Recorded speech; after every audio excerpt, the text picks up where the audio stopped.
Hi traders, welcome to Market Outlook, Trends, Risk Events and Trade Setups brought to you by Vantage Markets.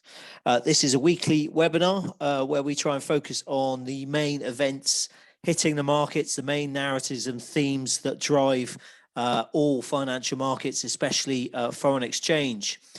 This week, we'll start with a look at the dollar and what's happening at the market currently to kick off this week.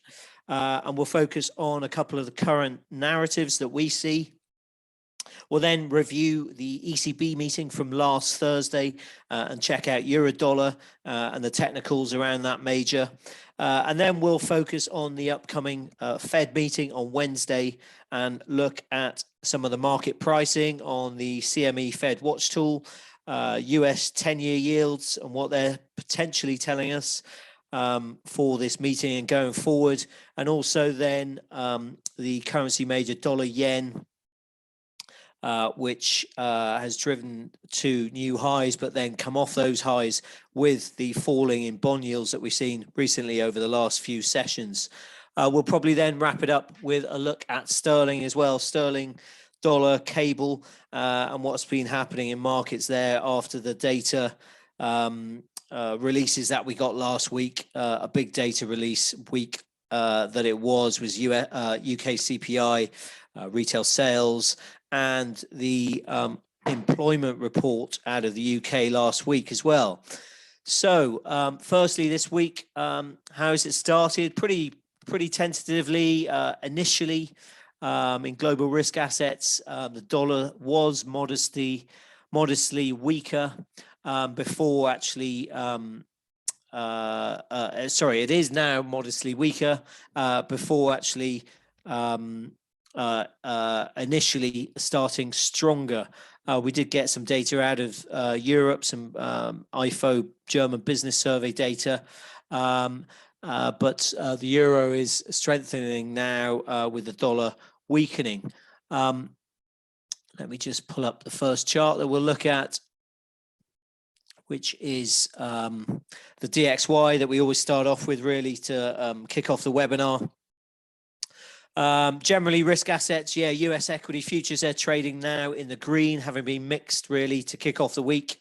And that comes really all after last week's tumultuous week, really, in Europe. So much happening, which we'll touch upon and go through shortly. Commodity prices in general, they're quite choppy as well to kick off the week. Monday, oil was initially lower. WTI actually trading below $94 before finding a bid quite recently. And Brent is again approaching the $100 mark. For WTI, I think it suffered its third weekly decline, which is the longest streak of losses this year. Really on concerns around the economic slowdown, of course, which is overshadowing signs of quite a tight physical crude market. Generally, market-wise, is a big week, a massive week for corporate earnings. They really pick up the pace this week. I think there's 175 S&P 500 companies reporting, and that includes 12 Dow 30 components. So a massive week for earnings and corporate results, potentially affecting risk assets and the stock market indices especially. Notably, we get all the mega cap tech stocks releasing their results this week. So we've got Google and Microsoft on Tuesday. We have Meta on Wednesday, it's Facebook on Wednesday, and then Apple and Amazon on Thursday. I think they're all release results after the close, after the US close, that is. And in amongst that, of course, we have the Fed rate decision, as well as a fair amount of top tier data, really, especially in the Eurozone with GDP and the initial release of CPI on Friday. So narratives, themes, what are they driving the market currently? Probably the most recent has been one of other central banks pretty much closing that gap with the Federal Reserve. But that didn't really seem to be a kind of realistic driver of sustained dollar softness. And Friday's post-ECB moves, really, they look like they were a case in point, actually, as they showed kind of two things, really, that the diverging growth outlook and exposure to geopolitical risks, really that remains a primary driver of FX. And then we had the pricing for some G10 central banks, probably not for the Fed, is already really quite hawkish. That means surprises to the upside, strong surprises probably will prove quite tough, and that'll be tough then to pass through to the domestic currency. And then potentially we get the scope for dovish repricing of those quite hawkish expectations currently. So that's something to look at going forward, we think. Then there's, of course, the wider theme around this, which is of the recession risks, which may prevent really a more solid recovery, if you like, in risk sentiment. That as well, correspondingly, that will give support to the dollar, as well as some of the more classic safe haven currencies like the yen, like the Swiss franc. And we've been seeing that over the last couple of sessions, especially with some of the data which really disappointed, which I'll go through the PMI data, especially on Friday. The flip side, obviously, to appreciation potentially in those safe haven currencies means those more volatile or those more cyclical currencies, if you like, high beta currencies like the commodity dollars, then they may struggle potentially in the near term. As I say, that PMI data really confirmed those fears, and we'll look at that very, very quickly. For the dollar generally, we will start with the weekly chart that you can see here, that strong bullish uptrend. And we topped out a couple of weeks ago there, 109.29, a multi-decade high in the DXY. Obviously, a very strong bullish uptrend still. And then last week, we did get that pullback. We were overbought on numerous time frames. I think we've highlighted that's the weekly, obviously. On the monthly, if we go back again, we're overbought there on the RSI. And you can see a real sort of spike higher, really, before we closed towards the lower end of the months that you can see, the lower end at the moment anyway, towards the lower end of this month's trading range. The low of this month at 104.74, we're currently at 106.37 or so. So yeah, overbought. Naturally, you kind of expect a pullback, which we saw last week. And then on the daily, we can see, yeah, just a pullback again, and again, softness after a kind of doji on Friday, sort of a pause in that downtrend on Friday. But again, potentially we're going lower. Last week's low, 106.11 there, you see. So that offers support, tallying with probably those mid-June highs around 105.78. So we've sort of got a zone around a 106 level there, potentially, as an area of support for the dollar. SPX, so the S&P 500, just to look at, we always like looking at these sort of wider benchmarks. Just looking at the weekly, you can see that obviously that strong downtrend from those highs at the start of the year, 48.18 in the S&P, and then we've sort of had that bearish channel, really. We've pointed this out before. We got to the bottom of that bearish channel, the low, mid-June low at 36.36, and then we sort of tracked sideways around a couple of points around that mid-May low at 38.10 there, and then also a 38.2 fib level. We've pointed out quite often a key fib level there. The fib level being drawn, if I just pull back from that March 2020 low, and then the all-time high, really. So the 38.2 fib level acting as sort of resistance and then support. We sort of traded around it. And then last week pushed above, and you can see we were trying to point that out, aiming to get towards the 50-day moving average, that light blue line at 39.19. And we actually pushed above that now. So that acts as support, really. But we're towards the upper end then now of the that bearish channel. You can see around the 4,000 mark, key psychological level, really. Nothing technical really about it apart from sort of psychology, and also as I've said, in the upper part of the range, in the upper part of the channel, sorry, really. So potentially if we get a push out of this channel, then we get towards probably the late February low there. You can see 4114 potentially as the next level, the next fib level then around the 4200 mark there. The 23.6 is 4198. Probably a stretch in this environment. As I said, things really sort of economic data potentially slowing down, but obviously corporate results definitely to look out for in the middle part of this week. Moving on then, we'll start with a quick look at the Eurozone quickly. I'll pull up the Euro-dollar charts, probably easiest to begin with. But there was so much happening. We hopefully highlighted that in last week's webinar. So much happening in Europe. Firstly, there was gas, obviously, and unlike what quite a few expected, really, Russia did reopen the Nord Stream 1 pipeline after that 10-day maintenance period, but it was a reduced capacity of 40%. Then we got Italy, Draghi, Prime Minister Draghi now eventually resigned after losing support of the right-wing parties. And we get new elections, I think, due late September the 25th. So a lot going on there potentially at a particularly difficult time really for the ECB, which is obviously what we got after that Wednesday Italian drama. The ECB, obviously, they started normalizing policy, the first rate hike in 11 years by a 50 basis point move, a half percentage point move in its inaugural hike.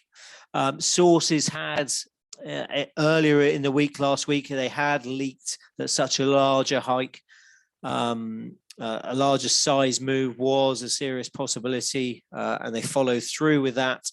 Probably three main points to take away.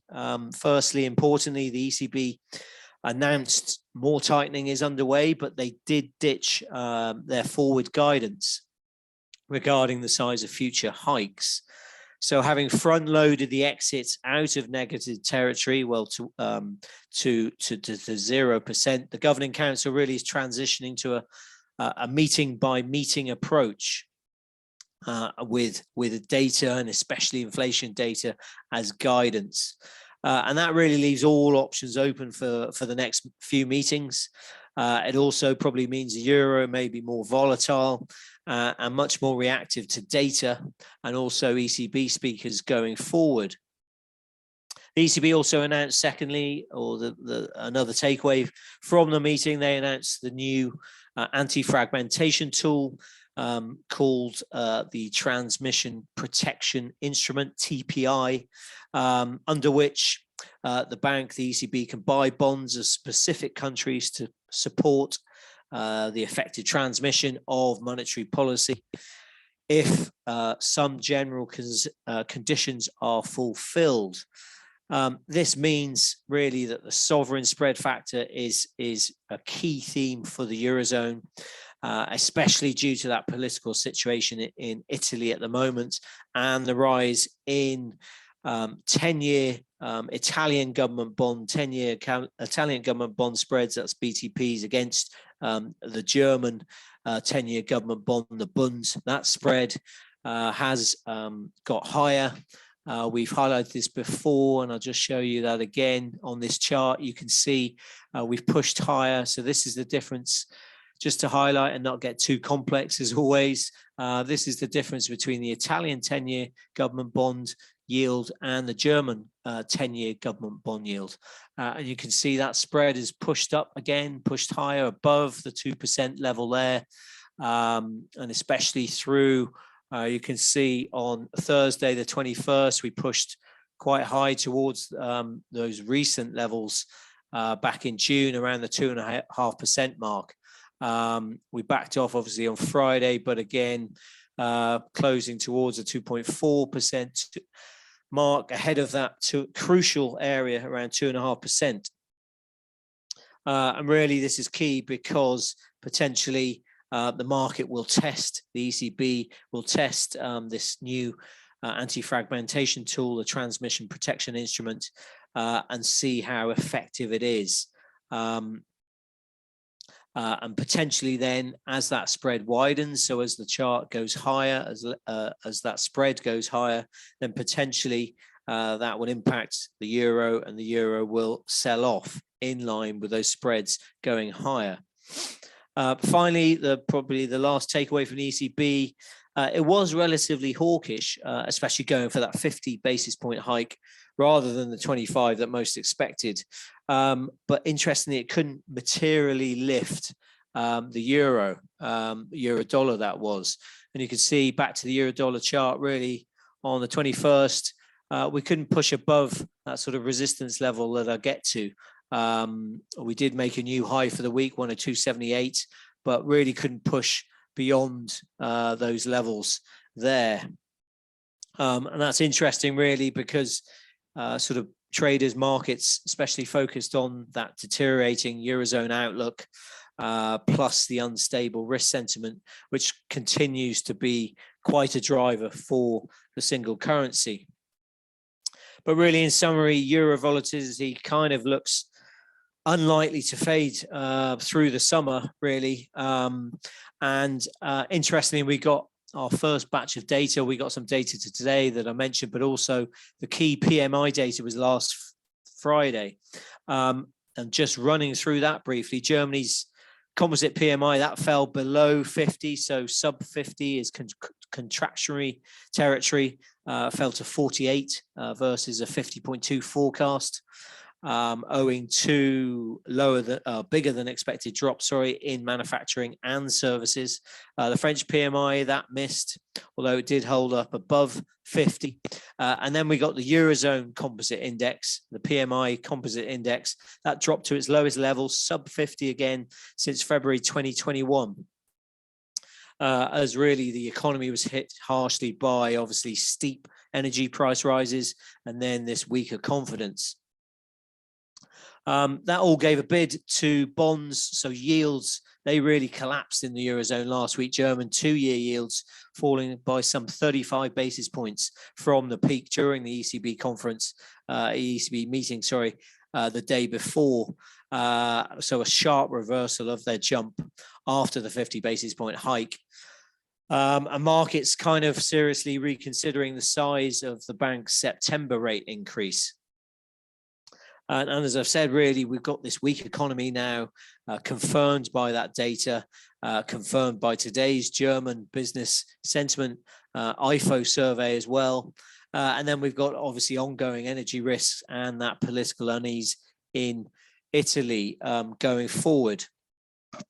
Just for data this week in the Eurozone, we get CPI figures from single countries on Thursday before the Eurozone-wide numbers were released on Friday.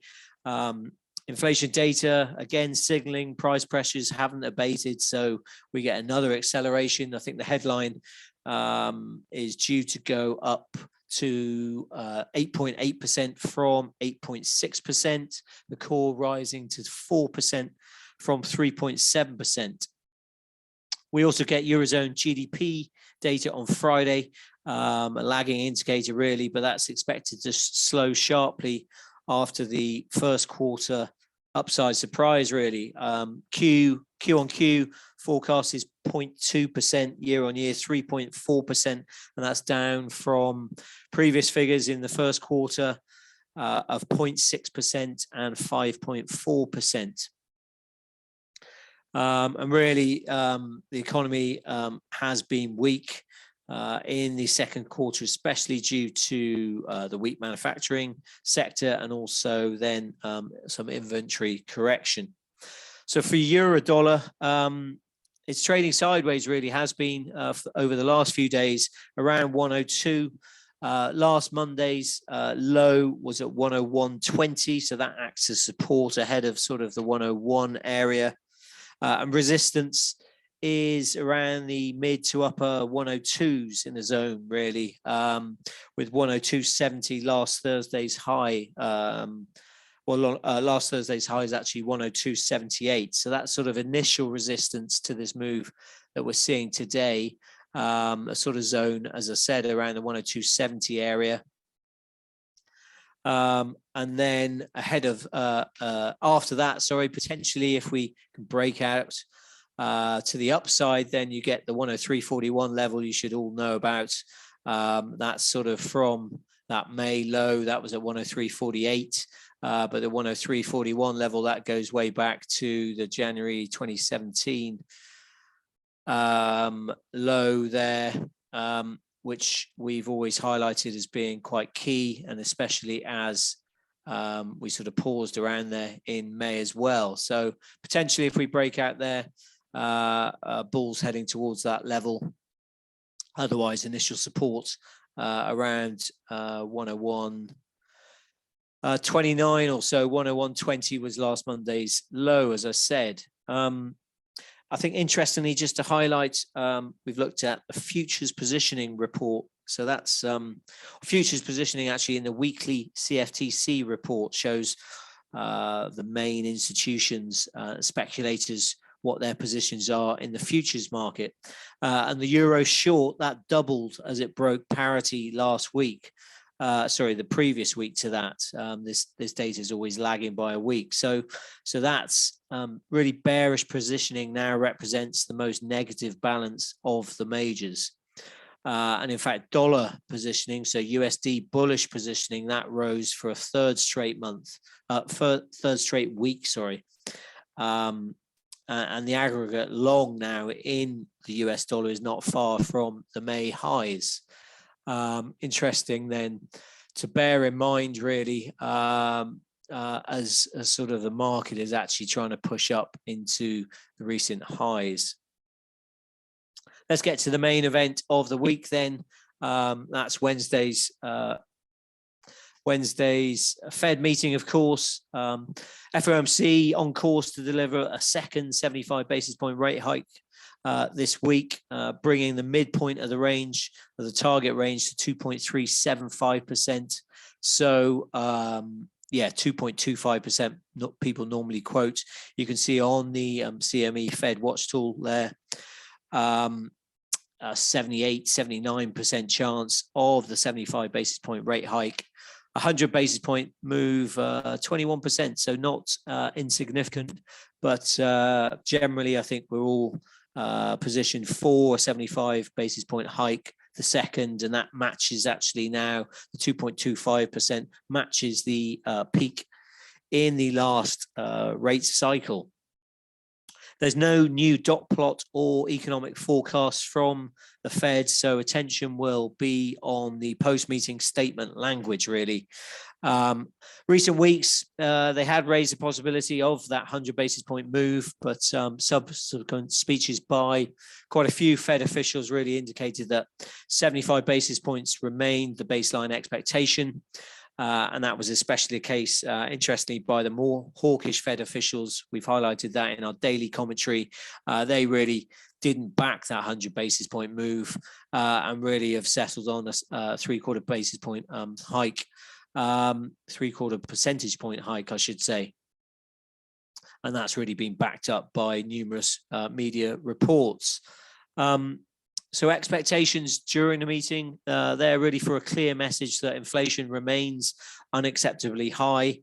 And that really reflects that new peak in inflation that we saw a couple of weeks ago at 9.1% from 8.6% previously. And that's a high now going back to December 1981.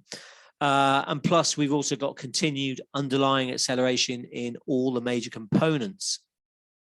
Chair Powell, he'll probably acknowledge the recent decline potentially in gasoline prices as a signal that headline inflation is, that may slow going forward, but it's the strength in core inflation that really leaves little room for complacency for the FOMC in battling these inflation risks with less emphasis on growth concerns. The continued sort of robustness really of the labour market as well, with the strong June jobs report, that will likely serve as evidence that the economy can indeed bear additional tightening by the Fed. So going forward, What else do we expect? Well, Chair Powell, he's not probably likely to be as explicit on the size of the moves at the following FOMC meetings as he was in the last two press conferences. There are two job reports, we think, between now and the September meeting. So there's really sort of little upside to him saying, Chair Powell saying much, which potentially then has to change.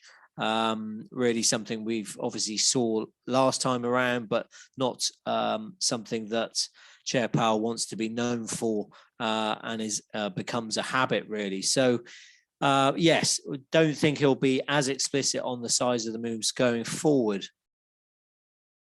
That may mean it leaves markets guessing slightly, really, as to whether the next move could be a step down to 50 basis points or potentially another 75 basis point rate hike. And you can see if we look at the CME Fed Watch Tool then for September, so July pretty much cast iron, nailed on 75 basis points to 225.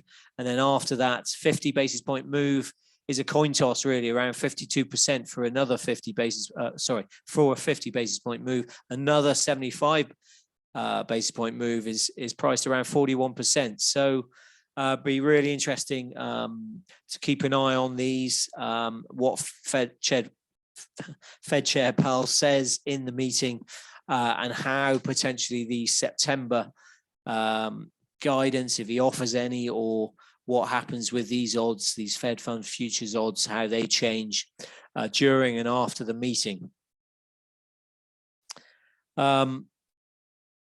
As I say, the 50 basis point rate hike in September is a coin toss. We get balance sheet runoff, so QT, that really hits its peak in September. And the month-on-month core CPI, as I've said, potentially that cools for a third straight month. And also, of course, there are slightly worrying signs of weakness in some of the jobless claims figures and business survey data. So regarding the path of Fed funds rate, it's really the committee anticipating ongoing rate increases. The market expects them to confirm that. And that's been in the statement since March, actually. But it seems likely that the path of least resistance will keep that, that section of the statement unchanged. And if you think, well, the June dot plot, that indicated everyone on the committee expecting Fed funds rate to be above 3% by year end.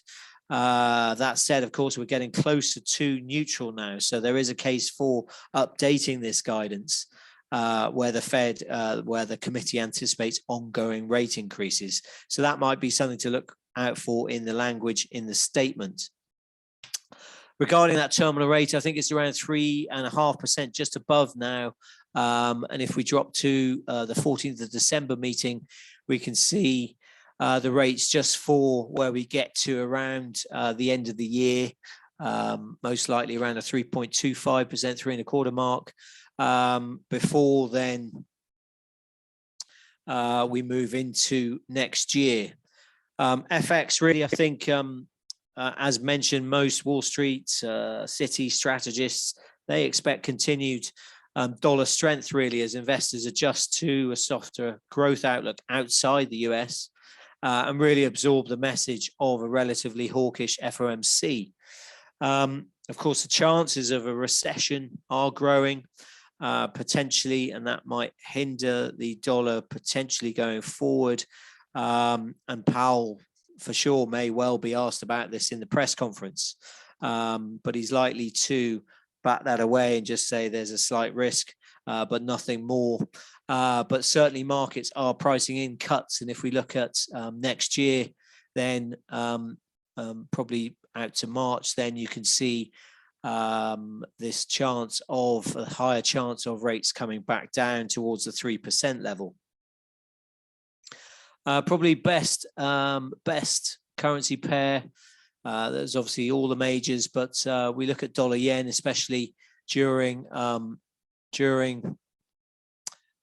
major risks event like this. It's especially driven by US Treasury yields, and they've been falling quite sharply over the last few sessions. If I just pull up actually the 10-year US Treasury yield, not something we trade often, but it's definitely worth looking at as a driver for dollar yen and a driver for the dollar generally. Obviously, it has been, and we've highlighted that over the last few months. And you can see really, so the 10-year yield, this is the US Treasury 10-year yield, mid-June, really the high, just below 3.5%. And then from then we backed off quite sharply, toyed around with the 50-day SMA, which had acted as support, but now we're below that, interestingly. And we're towards the bottom now of this sort of long-held area here, which is around 2.71%, 2.7% or so. So worth probably keeping an eye on this, we think, because if we do move lower through there, then for sure it does look a touch difficult, more difficult really potentially for the dollar and dollar yen especially. I've just sort of pulled back out to the monthly air and drawn on some fib levels there, which will probably be worth taking a look at some point. But for the weekly, as I said, sorry, for the daily, then 2.7% really is a mark to look out for, and whether we can bounce off that during the Fed meeting, as Chair Powell is expected to confirm the ongoing rate hike cycle. So for dollar yen, really strongly driven by Treasury yields, and you can see where we printed a high 139.38, and then that was a few Thursdays ago, and then we fell quite quickly in line with those Treasury yields actually. And we've sort of got towards, we broke actually a sort of near-term trendline support there, and fell through that level around the 137.38 level. And we're now sort of approaching, getting nearer to the 135.16 level, which is the high from February 02. So that really acts as major support. You can see prices tracked around there, but kept above them through June and July before that push higher. And now we're sort of in the opposite camp, looking for that breakdown there towards the 135.16 level. All eyes certainly on Chair Powell and the Fed on Wednesday. Let's look at sterling then, really, to round up this week's webinar. This is cable, so sterling against the dollar. It was a particularly important week last week for Bank of England expectations, really. A number of key reports were released, the labour market reports, inflation data. We also had consumer confidence, retail sales, and also Friday's flash PMIs. And it was actually the last reading on all these data releases before next week's 4th of August Bank of England meeting. So briefly on the three main reports, the UK labour report, that was Tuesday, showed that the market remains tight, even if it's no longer tightening. The hawkish side of the Bank of England, they'll be concerned about worker shortages, while the doves will probably laser in on the pickup in shorter term unemployment. So the jobless rate, that stayed at 3.8%, in fact, but there was an increase in the number of people unemployed for less than 6 months.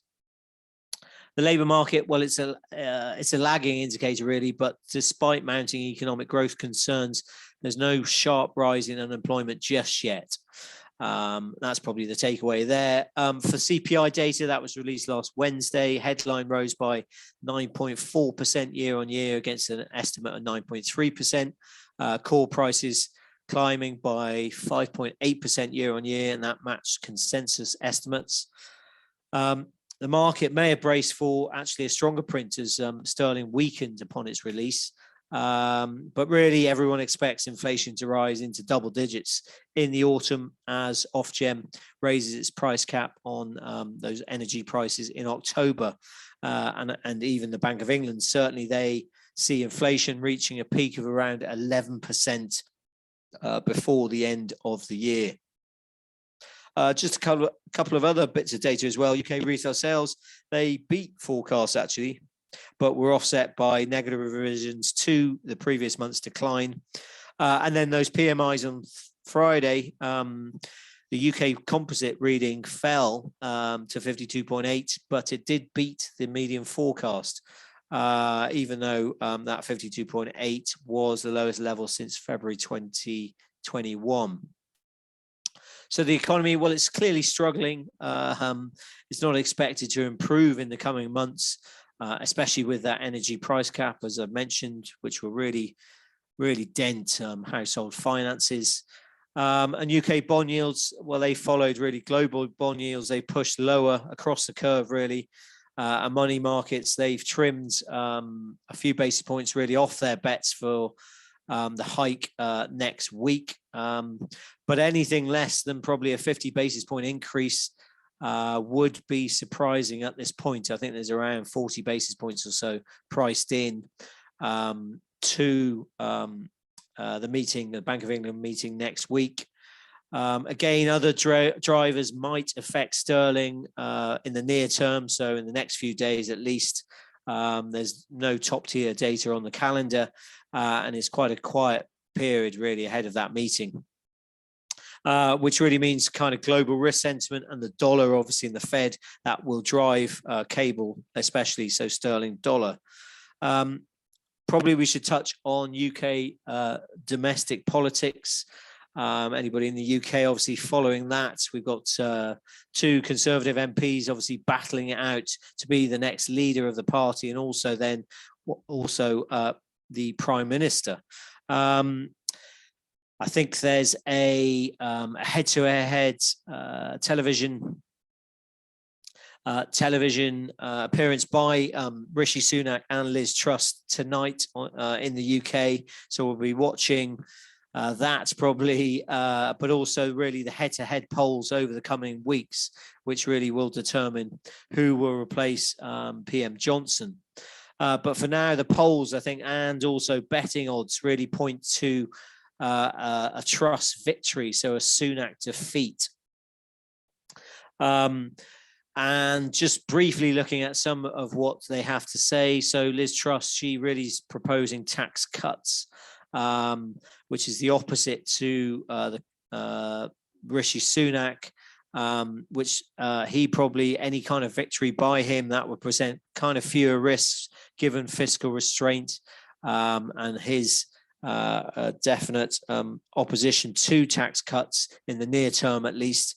And potentially that would ease inflationary pressures. Also, Liz Truss sort of challenging slightly the Bank of England's independence. That really poses a threat potentially as well. But as I've said, the odds continue or are favouring Liz Truss at the moment, which means sterling may come under some pressure potentially as we get closer to the sort of September results day release. For cable then, technically kind of similar to the euro, long-term bearish trend, but we've been tracking sideways over the last few sessions. And importantly, we've been above that 119.33, that mid-June low. We've been tracking above there, keeping above there over the last few days, and actually trying to push higher there. We've made a recent new high at 120.82 today, potentially then looking at the mid-May low at 121.55 as a target for the bulls in the near term.